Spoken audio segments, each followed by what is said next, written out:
স্থানীয় সরকার নির্বাচনের সম্ভাব্য সময় জানিয়েছেন প্রধানমন্ত্রীর তথ্য ও সম্প্রচার উপদেষ্টা ডাক্তার জাহেদুর রহমান। তিনি বলেছেন, স্থানীয় সরকার নির্বাচন শুরু হবে এ বছরের শেষ দিকে। 10 মাস থেকে 1 বছর লাগবে তা শেষ করতে। এছাড়াও উপজেলা পরিষদ বাতিল করার পরিকল্পনা নেই সরকারের। মঙ্গলবার 5 মে সচিবালয়ে সরকারের বিভিন্ন কার্যক্রমের অগ্রগতি নিয়ে সাংবাদিকদের সঙ্গে আলাপকালে তিনি এসব কথা বলেন। তথ্য ও সম্প্রচার উপদেষ্টা বলেন, এ সরকারের আমলে অন্যায়ভাবে কোনো সাংবাদিক যাতে কারাগারে না থাকেন সে ব্যাপারে সরকার সচেষ্ট। ডেঙ্গু প্রতিরোধের বিষয়ে তিনি বলেন, এবছর আশা করছি ডেঙ্গুর প্রকোপ সেভাবে বাড়বে না, তবে যে কোনো পরিস্থিতির জন্য জনগণকে সচেতন হতে হবে এবং মানসিকভাবে প্রস্তুত থাকবে।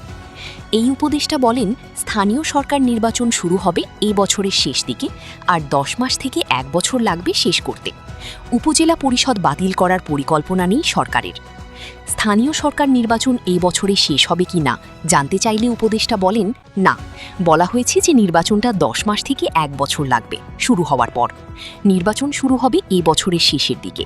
কিছু প্রস্তুতির প্রয়োজন আছে, সেটাও ইনফ্যাক্ট ওই মন্ত্রণালয় থেকে আগে জানানো হয়েছে। পশ্চিমবঙ্গে বিধানসভা নির্বাচন প্রসঙ্গে তিনি বলেন, ভারতের অভ্যন্তরীণ নির্বাচনে যে দলই ক্ষমতায় আসুক না কেন তা বাংলাদেশের সঙ্গে সম্পর্কে প্রভাব ফেলবে না। দেশে জঙ্গিবাদের অস্তিত্ব আছে বলেও জানান তথ্য ও সম্প্রচার উপদেষ্টা।